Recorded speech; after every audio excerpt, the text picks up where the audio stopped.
शुरुआत से अंत तक भिन्न भिन्न समयों में जो अनुभव होता है वह अपने आप में एक शोध जैसा अनुभव होता है। बोध का होना और शोध का होना इसमें बहुत अंतर है। तैरना और डुबकी लगाने में जो अंतर है वही अंतर लगभग बोध में और शोध में है। आज का युग बोध कम शोध का ज़्यादा लगता है। आप लोगों को कैसा लगता है? कुछ तो लगता होगा। थीसिस की बात करता, अनुसंधान की बात करता है, अनुमान की बात करना भूल जाता है। अतीत को याद करना भूल जाता है तो अनुमान लगाना बहुत कठिन होता है। हमेशा हमेशा अनुमान जो होता है वह साधन के साध्य का नाम अनुमान है। आज के इस युग को एक प्रकार से प्रत्यक्ष कुछ हो नहीं रहा है, किंतु अनुमान को सिखाया जाए तो बहुत अच्छा लगेगा। भविष्य का अनुमान वर्तमान के ऊपर आधार है, तो वर्तमान का प्रचलन अनुभव अतीत के ऊपर आधारित। विज्ञान प्राय करके भविष्य की बात करता है। ऐसा होगा, ऐसा होगा, ऐसा होगा, कैसा था, कैसा होना चाहिए था, इसके बारे में उसके पास शायद फुर्सत नहीं या तो तत्संबंधी भूल चुका है। जो व्यक्ति इस विषय को इस ढंग से स्वीकारता नहीं, उसके लिए हम कुछ कह नहीं सकते, लेकिन सामान्य रूप से कहने में चूकना भी नहीं चाहिए। जिसको जितना समझ में आ जाए ठीक है। एक पढ़ाना और उपदेश देने में यही अंतर होता है। आप रविवार के दिन आते हो या विशेष थोड़ा सा समय निकल करके आ जाते हो, तो उस समय हम आपको पढ़ाना भी चाहते हैं और सुनाना भी चाहते हैं, ताकि आप कुछ समय जा कर के उसका अध्ययन कर सकें। क्रम से जब हम पढ़ते चले जाते हैं, उस अवधि काल में हमें कुछ महसूस भी होना प्रारंभ हो जाता है। प्रतिशत प्रतिभा संपन्न विद्यार्थी हमेशा हमेशा कुछ अनुभव सा जो लगता है उसको मार्क करता चला जाता है, यानी उसको वह अंकित करता है अपने दिमाग में। यह विचार पुनः पुनः सोचनीय है और इसके ऊपर हम एक दिन बहुत अच्छे वक्तव्य अथवा कुछ लोगों को सीखने योग्य विषय दे सकते हैं। किताबी विषय को देना और उसके साथ साथ इसको जोड़ करके देना, इसमें बहुत अंतर है। माँ हमेशा हमेशा पंगत में परोसते समय ये ध्यान रखती है, आपको ज्ञान तो होगा ही, नहीं समझे? हाँ, ध्यान तो रहता है। तो सबके लिए परोसते जा रही है और बीच बीच में वह कुछ करती है। उसको कोई व्यक्ति देखता या नहीं देखता पता नहीं, देखता तो ऐसा लगता है कि ये पक्षपात हो रहा है। नहीं समझे? एक की थाली में थोड़ा सा ज़्यादा और एक की थाली में थोड़े कटौती के साथ, एक के साथ एक के लिए बिल्कुल ऐसे जैसे बैरियर खड़ा कर दे तर्जनी के माध्यम से, लोटे में से दूर नहीं गिरना है। समझ में आ रहा है आपको? हाँ, कठिन तो नहीं है। जब छोटा बच्चा समझ सकता है तो आप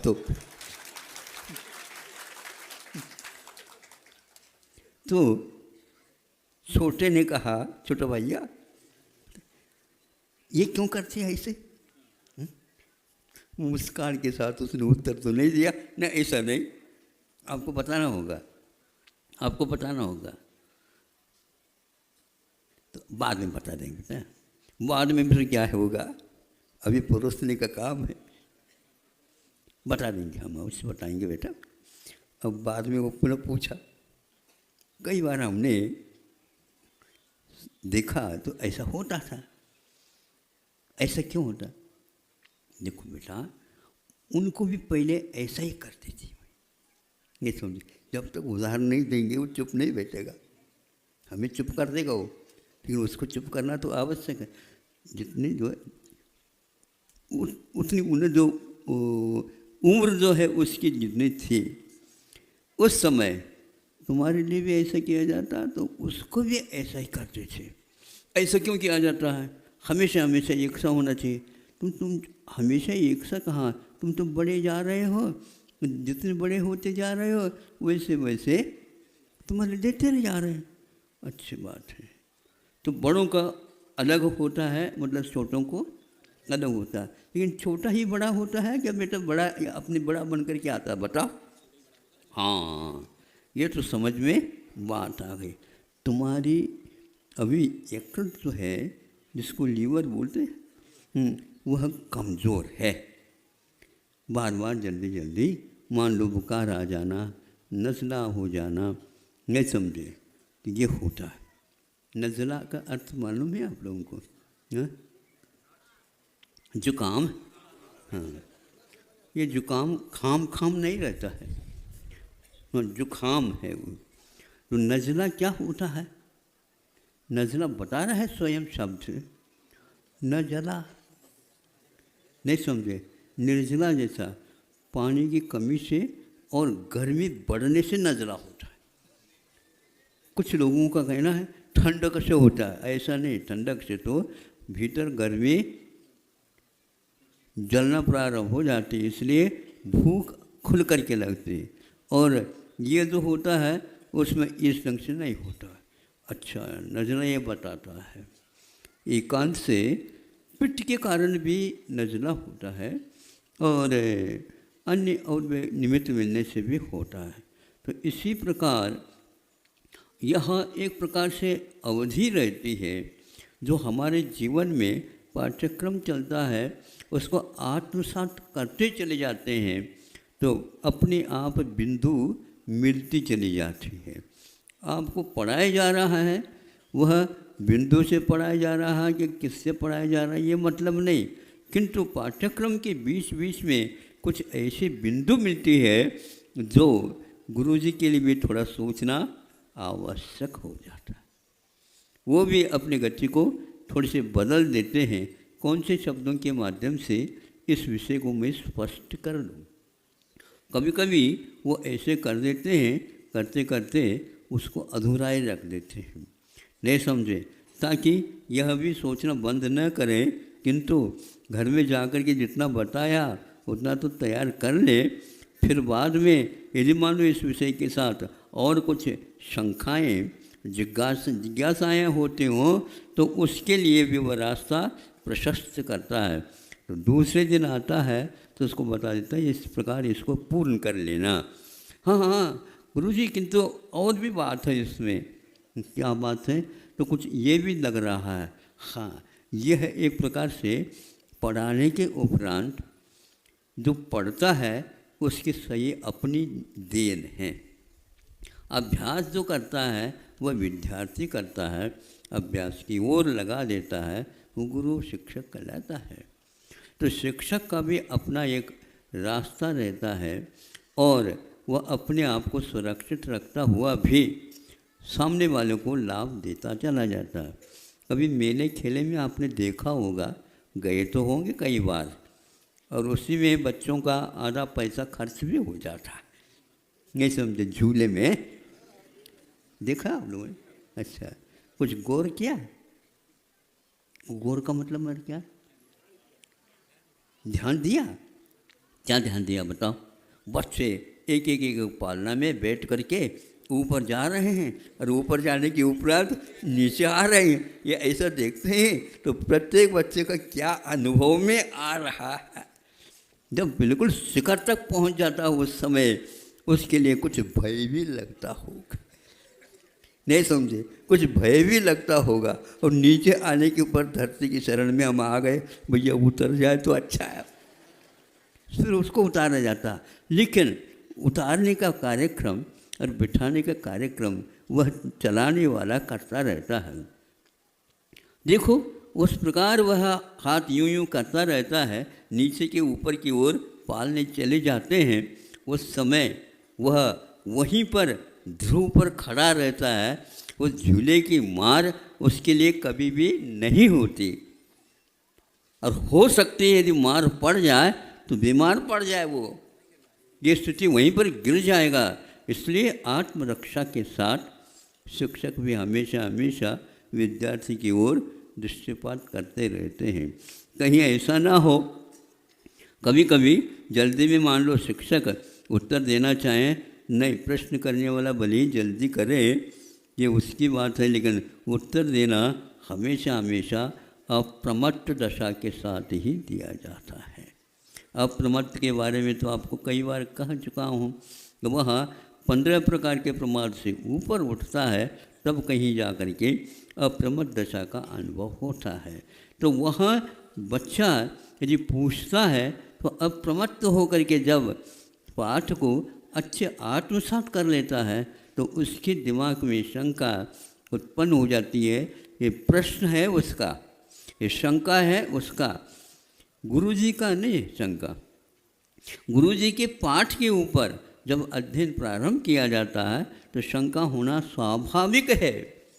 और प्रश्ना के इसी के अर्थ को प्रश्ना लिए कहते हैं कि वह सुन लेता है, वासना हो जाती है, किंतु पूछता है उस समय उसके दिमाग में आता है। उस समय शिक्षक सोच सकता है इतनी उम्र में इसने जो प्रश्न किया है, हमने उस समय पढ़ना भी अच्छे ढंग से नहीं आता था और इसने मेरे लिए भी हैरान में रख दिया। हैरान होता है कभी कभी, क्योंकि वह जल्दी में उत्तर नहीं दे सकता। जो जल्दी में उत्तर देता है वह वस्तुतः शिक्षा की कमी मानी जाती। हाँ, आप जल्दी में पढ़ सकते हो, लेकिन पढ़ाते समय वो जल्दी नहीं कराते। ऐसे बोलते हैं वाक्य जिसके द्वारा वह सुन करके उसको पूर्णतः लिख भी सकता है बच्चा, किंतु जल्दी आप करेंगे तो आज 12वीं कक्षा के बाद जल्दी हो रही है। आज 12वीं कक्षा के बाद जल्दी हो रही है। क्या जल्दी है? महाविद्यालय आ गया, अब विद्यालय छूट गया, महाशब्द लग गया। ये क्या है? इसमें तो पढ़ाने का उपक्रम प्रायः गायब हो चुका है भारतवर्ष में। तो हम थोड़ा सा पूछते हैं क्यों ऐसा होता है क्या? हाँ महाराज, बिल्कुल हो रहा है। अभी आप कम कह रहे हो, लेकिन इससे भी बहुत ज़्यादा हो रहा है। इतनी अति हो रही है कि हमारे लिए कभी पूछने के साहस ही नहीं हो पाता। ये ऐसे पढ़ाते हैं, क्या पढ़ाते हैं उन्हीं को मालूम, या तो विद्यार्थियों को मालूम। न अभिभावक जानते हैं और न कोई व्यक्ति जानता है। ऐसा नहीं, पढ़ाने का अर्थ अलग होता है और एक प्रकार से प्रवचन देना या भाषण देना अलग होता है। इसको वक्तव्य बोलते हैं। बोलने योग्य तो होता है, कहने योग्य तो होता है, सब कुछ होता है, लेकिन उसके बीच में बिना फुल स्टॉप के लगातार धारावाहिक जो होते हैं उसका अर्थ कम पकड़ में आता है। शब्द तो यूँ जैसे झूले जा रहे हैं ऐसे जाते रहते हैं। शब्द का अर्थ वहीं पर अभिव्यंजित होना चाहिए, स्पष्ट होते चलना चाहिए। वक्तव्य का अर्थ ये नहीं हमने कह दिया, इसलिए कहने योग्य क्या है उसका नाम वक्तव्य है, कहने योग्य का नाम है। उसमें एक शब्द भी इधर उधर का नहीं होना चाहिए। इसीलिए आज महाराज महाविद्यालय में तो कुछ पढ़ाई होती नहीं, तो पढ़ाई आपको छोड़ देना चाहिए। मतलब छोड़ देना चाहिए, यदि छोड़ दें तो प्रमाण पत्र मिलने वाला नहीं। मतलब ये है कि बिना पढ़े भी प्रमाण पत्र मिल सकता है, किंतु जाना अनिवार्य है, क्योंकि उनका जो वेतन चलता है वो उसके ऊपर केवल हाजिरी लेना। यदि ऐसा हो रहा है तो 12वीं कक्षा तक ही ठीक है। भले ही माँ शब्द नहीं लगता है, लेकिन उसको यदि आत्मसात अच्छे ढंग से कर लें तो आगे की कोई आवश्यकता नहीं। ऐसा ही होता रहता, इसको पढ़ाना नहीं कहलाता है। यह एक प्रकार से स्पीकर बोलते हैं इसको, कहीं कहीं पर हाँ स्पीच देते हैं। स्पीच देने के उपरांत कोई हम कुछ लिख भी नहीं सकते। आप तो सुनते जाओ, तो कुछ थोड़े पूछते हैं, अपने आप ही आपको आ जाएगा, ये दोबारा आप पढ़ते जाओ। आपने क्या पढ़ा यही याद नहीं तो मैं अपने आप में क्या पढ़ूँगा। तो फिर ऐसा कर लेना, हमारे घर आ जाना। मैं धीरे धीरे आ रहा हूँ खिसक करके, आपको समझ तो नहीं हुआ, 2 मिनट और ले लेता हूँ। आपको समझ में बात तो आ गई, मुझे समझने में बरसों लग गए बरसों लग गए। तो गुरुजी अपने घर बुला रहे, ये तो और अच्छी बात है। तो वहाँ पर बुलाए, तो वहाँ पर बुलाने के उपरांत पहले से कक्षा लगी हुई थी, 50 बच्चे। अब हाजिरी में तो 25 आना मुश्किल, और यहाँ पर तो 50 बच्चे कैसे। उसके लिए वेतन अलग दिया जाता है, वो पुरस्कार के रूप में दिया जाता है। अब 50 का वेतन कितना होता आप ही देख लो। इसलिए कई लोग वह नहीं भी है तो केवल पढ़ाने के अपेक्षा से ही अपने यहाँ विद्यालय बना लेते हैं, महाविद्यालय, और उसमें बच्चे सुनते हैं 50 एक साथ कर सकते, 100 भी आ जाए तो कोई बाधा नहीं। मतलब वो प्रवचन हॉल से कम नहीं होता, लेकिन फिर भी वह अभी तक हमने पढ़ लिया, लेकिन वह सही अर्थ नहीं निकल रहा। अतिरिक्त का नाम ट्यूशन बोलते हैं। हाँ, कोचिंग सेंटर तो है, लेकिन वह अतिरिक्त मैंने पाठ्यक्रम से अतिरिक्त या पाठ्यक्रम के अंतर्गत है। पाठ्यक्रम के अंतर्गत यदि है तो फिर अतिरिक्त की क्या आवश्यकता है। यदि अतिरिक्त है तो पाठ्यक्रम की क्या आवश्यकता, बताओ। धीरे धीरे ताली बजाओ, नहीं बोला तो अच्छा है। पाठ्यक्रम की क्या आवश्यकता है, अतिरिक्त दे रहे हैं। यदि इसी के अंतर्गत है, उसी को ज़्यादा बढ़ा रहे हैं, तो विद्यालय में क्यों नहीं पढ़ाया जाता। विद्यालय में तो महाविद्यालय के शकुन आ रहे, और यह महाविद्यालय को, इसको महाविद्यालय न कह करके सर्वोच्च विद्यालय कह दे तो अच्छा होगा। हाँ, और एक एक विद्यार्थी, एक नहीं, 2 नहीं, 3 सेंटर केंद्र खुले हैं, वहाँ पर जाता है और विद्यालय भी जाता है। ये समझ में नहीं आता। अब वह अध्ययन कब करता होगा। वह थक करके सो जाता है, बस्ता लाद करके आता है, कमर टेढ़ी हो जाती है उसकी, बूढ़ा अभी से बन गया है। बोलो, अतिरिक्त का अर्थ उन्होंने इंग्लिश में ट्यूशन कहा है। तो वह एजुकेशन में अनिवार्य है क्या, अनिवार्य नहीं है। इसका कोई भी उत्तर नहीं देता। उत्तर देने की कोई आवश्यकता इसलिए नहीं है, उधर से तो वेतन बंधा हुआ वह सरकारी है, और सरकार जो है ना, इसके लिए छूट भी इसलिए दिया है कि हमारे बच्चे अच्छे हो जाएंगे। इस प्रकार ज़्यादा भोजन करने से जिस प्रकार पहलवान नहीं होता बिना पचाए, उसी प्रकार आपके बच्चे रुग्ण होते जा रहे हैं, और उसके दृश्य को देख करके आप और विशेष रुग्ण होते जा रहे हैं। दोनों की रुग्णता हमारे लिए खटकती है, दुख नहीं देती लेकिन खटकती है। इसलिए ये जानबूझ करके इस प्रकार समय निकाल रहे हैं, पैसे देते चले जा रहे हैं। फिर भी अब शिक्षा में कोई परिवर्तन और हो रहा है। शिक्षा में परिवर्तन, यदि ट्यूशन को, अतिरिक्त ज्ञान को शिक्षा में बंद किया जाए, गलती कर रहा हूँ तो हम क्षमा चाहते हैं वह बंद कर दिया जाए और बच्चे को पूर्ण समय दिया जाए। और वो वक्त शिक्षा को आप वक्तव्य का रूप मत रखिए। इतना ही कहना था, क्योंकि 2-3 दिन के बाद कुछ होना है बताते।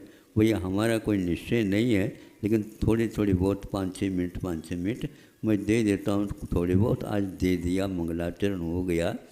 अब अतिरिक्त यदि आपको ज्ञान मिल रहा है, हमें नहीं चाहिए।